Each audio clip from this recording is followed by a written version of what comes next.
একজন মা নিজের শেষ নিঃশ্বাস পর্যন্ত সন্তানের হাত ছাড়েননি। মধ্যপ্রদেশের জব্বলপুরের বার্গিঢামে ঘটে গেল এক ভয়াবহ ক্রুজ দুর্ঘটনা। হাসি খুশি ভ্রমণ মুহূর্ত কয়েকের মধ্যেই পরিণত হলো মৃত্যুর আতঙ্কে। হঠাৎ ঝড়, উত্তাল পানি, আর তারপর ডুবে যায় পুরো ক্রুজ। অনেক মানুষ প্রাণ হারান, অনেকেই এখনও নিখোঁজ বলে জানা গেছে। কিন্তু এই দুর্ঘটনার সবচেয়ে হৃদয় বিদারক দৃশ্য ছিল এক মায়ের শেষ মুহূর্ত। উদ্ধারকারীরা যখন পানির নিচ থেকে মৃতদেহ উদ্ধার করছিলেন, তখন দেখা যায় এক মা তার ছোট শিশুকে শক্ত করে বুকে জড়িয়ে রেখেছেন। মৃত্যুও সেই আলিঙ্গন আলাদা করতে পারেনি।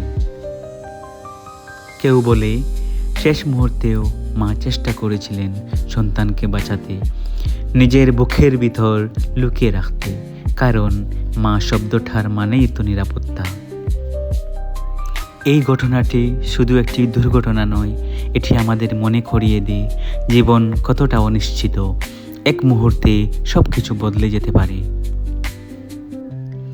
অনেক রিপোর্টে নিরাপত্তার ঘাটতির কথাও উঠে এসেছে। কিছু যাত্রী অভিযোগ করেছেন যে পর্যাপ্ত সেফটির ব্যবস্থা ছিল না। আজ যারা চলে গেলেন, তাদের পরিবারের কষ্ট হয়তো কোনো দিনই শেষ হবে না। একটি মা তার সন্তানের জন্য শেষ মুহূর্ত পর্যন্ত লড়াই করেছে।